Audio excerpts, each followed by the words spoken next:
Hi. So I wanted to make this video because I've been thinking. And this time I've been thinking about autism and whether you can really make it through to adulthood with autism and not know it. So I've been thinking about this because one of my children, who's actually an adult now, said to me recently that they think that they might be autistic and possibly also ADHD. And I thought that surely I would know if that was the case. So, of course, that's got me thinking. And in my usual way, I then did lots of reading, researching, listening, and thinking about this subject. And so now I've got a few things I wanted to share. So it turns out that there is a bit of a known thing that when an adult starts to investigate whether their child might be autistic, they end up finding out about traits that they can relate to themselves. And they also find out that they may have fallen into the trap of thinking, my child isn't autistic because they're just like me. And then suddenly realizing, oh, and having a kind of penny drop moment, and that maybe they also might be autistic and have been all along with no awareness of that. So I haven't really shared this with anyone, partly because I feel a bit embarrassed. I feel like I might be wrong about it anyway.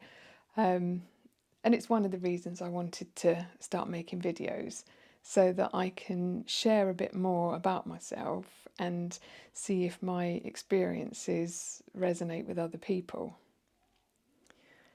So I don't know if anybody talked about autism when I was growing up. I probably hadn't even heard of it, if I'm honest.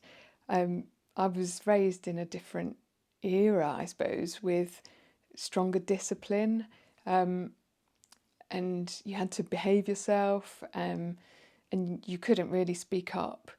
If you didn't want to do something, you just had to get on with it.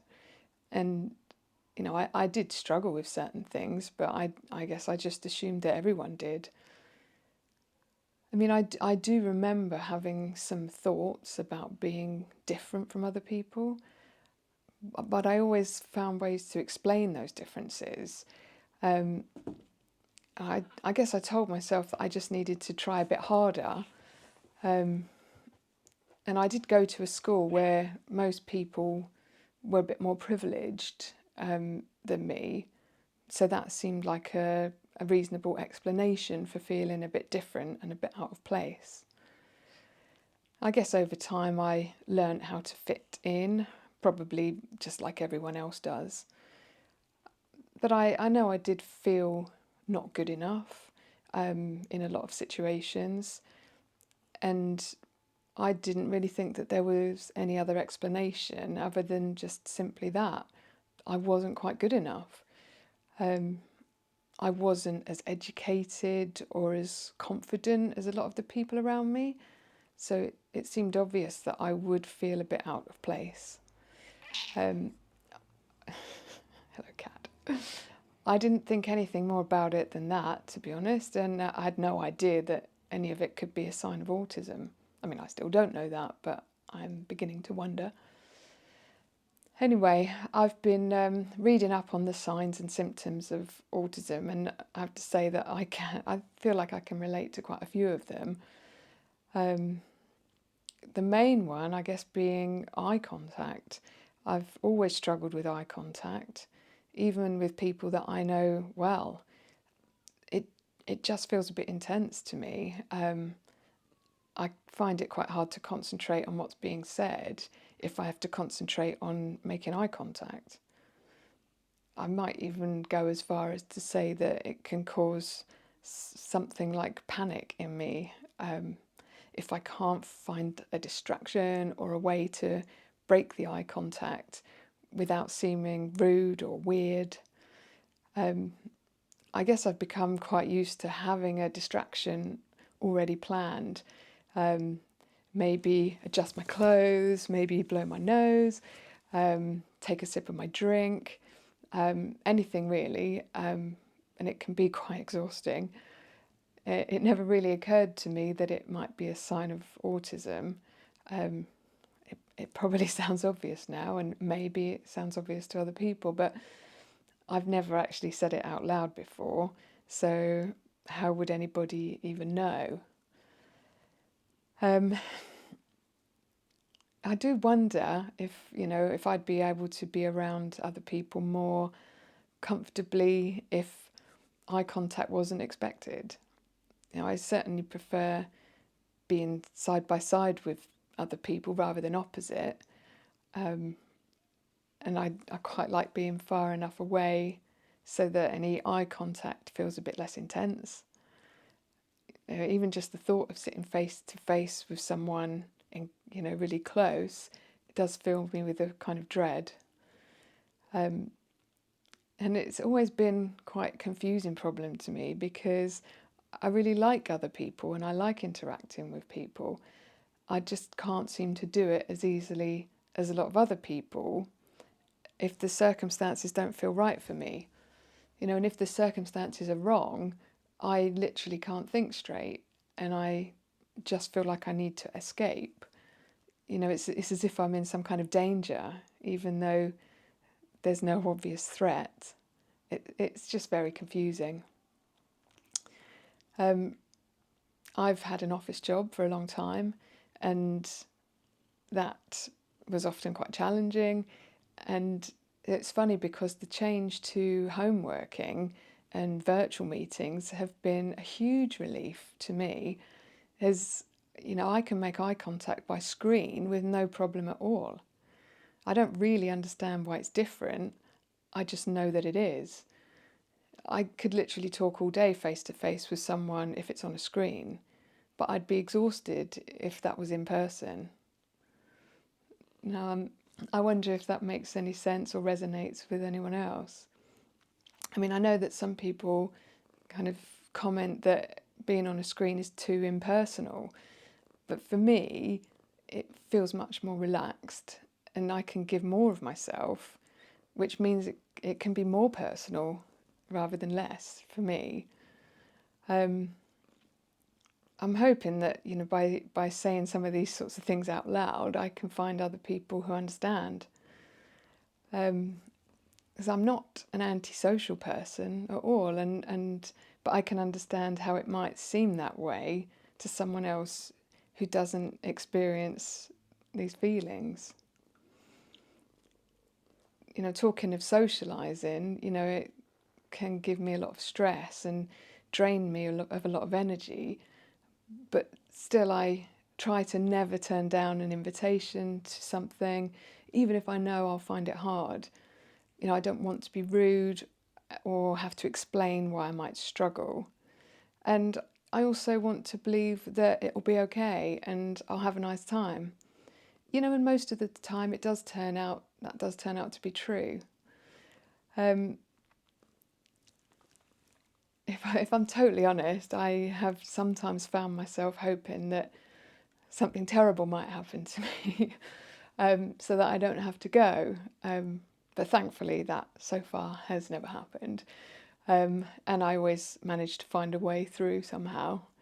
I do usually have one or two escape plans up my sleeve in case I really can't cope when I'm in a situation.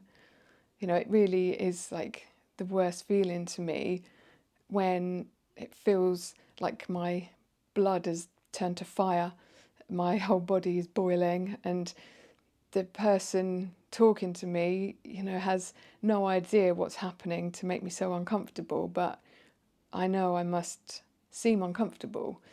But the funny thing is that I don't even know why either, so it feels impossible to explain without sounding rude. It would feel awful to say, I don't like being here, or talking to you is making me so anxious that I just need to leave. You know, I think I've probably ventured into social anxiety now, and that probably feels like a subject for another day. But anyway, the ironic thing is that I really love connecting with people. So it drives me crazy that I have this internal struggle to contend with. You know, if only I could just relax, I think I'd be able to do a lot more things that I might find really fun. So I wonder if that also resonates with other people. You know, it would feel nice to feel less alone. And although I don't really, yeah, I don't wish this on other people, but it's nice to know that you're not alone in these challenges. So getting back to the autism subject, one of the other things that stands out for me is how sensitive I can be to my surroundings, for things like sounds, smells, lights. Again, I had no idea that that could be a sign of autism, but it has been quite a struggle for me at times. For example, I can struggle to sit next to someone who's wearing perfume, or if someone's tapping their fingers or clicking a pen, anything like that. You know, suddenly I can't think straight and almost feel a type of physical pain. And again, you know, I would be embarrassed to try and explain that to anyone because I know it would seem like I'm just making a big fuss over nothing. So I just have to try and deal with it. And often that means just getting myself out of the situation as quickly as I can. So I wonder if that sounds familiar to anyone else as well. So you'd think from those issues that I might never do anything, but actually I'm the sort of person who hates giving in to difficulties, and I don't want to live a small and sheltered life with no fun. So I do have to keep pushing through and reminding myself that it's worth it.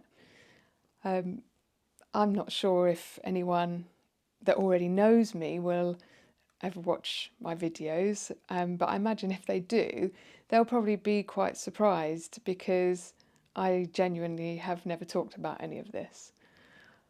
When I came up with the idea for this channel, I wanted it to be an outlet for all my thinking.